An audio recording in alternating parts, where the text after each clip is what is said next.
Hello नमस्कार मैत्रिणींनो, माझ्या चॅनलमध्ये सर्वांचे स्वागत आहे। तर हे थंबनेल बघून तुम्हाला कळलं असेल, त्र्यंबकेश्वरला गेले होते मी आणि आता तिथे गुरुपीठचे स्वामी त्यांची सगळी माहिती मी तुम्हाला सांगणार आहे। मी पण पहिल्यांदाच गेलेली आहे तिथे। तर इथे पारायणसाठी लोक आलेले आहेत, खूप लांबून लांबून आलेले आहेत आणि इथे पारायण चालू आहे। लाखांनी लोक आलेले आहेत। इथे गर्दी बघू शकता तुम्ही, खूपच गर्दी आहे। सगळ्यात पहिलं तर त्र्यंबकेश्वरचं जो मंदिर आहे त्याचा पण व्हिडिओ येणार आहे। आतमध्ये व्हिडिओ शूट करून देत नाही आपल्याला, पण मी तरी पण शूट विचारून थोडंसं करून आणलेलं आहे, तर ते तुम्ही बघू शकता। आणि कोण कोण त्र्यंबकेश्वरला गेलेला आहे त्यांनी कमेंट करून नक्की सांगा मला। तर हे बघा, ते गुरुपीठचे स्वामी जे आहेत त्यांचा तो मठ आहे पुढे, तिथे पारायण चालू आहे आणि पाठीमागे आता मंदिर आहे, तिथे मी जाईल थोड्या वेळाने। तर इकडून मी तुम्हाला शूटिंग करून दाखवत आहे बाहेरचा नजारा। आता हा मंदिर आहे बघा पाठीमागचा। आता आतमध्ये गेलेली आहे मी। इथे बघू शकता, इथे सगळे मूर्त्या वगैरे फोटो लावलेला आहे त्यांनी, जे पहिले असेल ते काय ते। आता इथे बघा, दर्शन करा स्वामी समर्थांचं। इथे मूर्ती बघा, साक्षात मूर्ती आहे इथे आहे आणि त्याच्या मागे पण खूप सगळे देवांच्या मूर्त्या होत्या, पण तिथे फोटो काढून देत नाही, व्हिडिओ काढून देत नाही।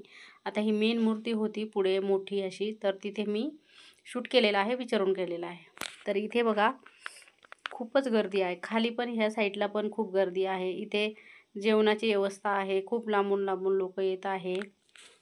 गुरुपीठचे स्वामी आहेत, एवढे भक्त आहेत तिथं काय सांगू मी, एवढी गर्दी होती तिथे। मला खूपच आवडलेलं तिथं, पण आपल्यापासून खूप लांब आहे। तर इथे बघा आतमध्ये पुन्हा गेलेली आहे बघा। हे जुन्या काळातले जे फोटो आहेत ते सगळे मूर्त्या आहेत, हे सगळं ओरिजिनल जसे तसं आहे हे सगळं। तिथे जवळ जाऊन मी बघून आलेले आहे आणि शूट करून आणलेलं आहे मैत्रिणींनो। आता पुन्हा ही ट्रेन भरून येते आणि भरून माणसं सोडून पुन्हा खाली जाते। 1-2 किलोमीटर आहे, म्हणजे तिथल्या तिथंच आहे ते।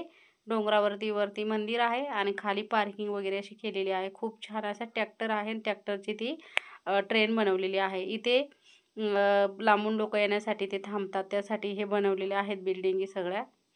तर ह्या साईडला पुढं बघा, ट्रेनच्या मागून असं वळून ती ट्रेन जाते। गार्डन वगैरे खूपच सुंदर केलेलं आहे। आणि आम्ही गेलो तर इतके लोक येत होते, लांबून लांबून बसच्या बस येत होत्या भरून, एवढी गर्दी होती। प्रत्येक रूम गच भरले होते आणि तिथे तर राहायला बसायला पाय ठेवायला जागा नव्हती, एवढी गर्दी होती। येत होते तेवढे जात होते, पारायण चालू होता। खूप छान वाटलं। कोण कोण पिठापूरला गेलेला आहे तिकडं तुम्ही तर कमेंट करून सांगा मैत्रिणींनो। ही ट्रेन बघू शकता पुढून तुम्ही, 2 डबे आहेत मोठे मोठे त्याचे, आणि झाडं वगैरे खूपच सुंदर लावलेलं आहे तिथं। बघू शकता तो मंदिर आहे मेन, आणि बाहेरचा हा नजारा आहे। आणि त्र्यंबकेश्वरच्या थोडंसंच अलीकडं आहे तो, जास्त लांब नाही आहे। सगळ्यात पहिलं आम्ही त्र्यंबकेश्वर केलं, आम्ही 2-3 दिवस, ते झाल्यानंतर आम्ही येताना इथे गेलो होतो। पिठापूरचे स्वामी आहेत तिथे आम्ही नंतर गेलो होतो, येताना गेलो होतो।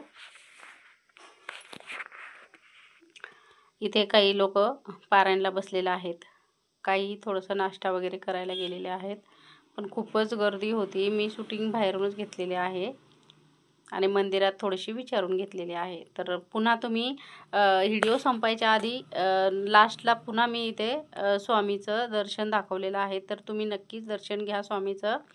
आणि पूर्ण मूर्ती, मेन मूर्तीचं शूट केलेलं आहे। थोडंसं मी विचारून, अलाउड नाही आहे आतमध्ये देवांचा असं फोटो काढायचा आहे, शूटिंग करायची, पण थोडं मी घेतलेलं आहे। तर तुम्ही सुद्धा दर्शन करा स्वामीचं, खूपच छान आहे। बाहेर बघा इथं एक लांब अशी शंकराची मूर्ती आहे। तर तिथे आम्ही 2-3 ठिकाणी गेलो होतो, तर वेगवेगळे व्हिडिओ मी टाकेल, नक्कीच बघा। हा बघा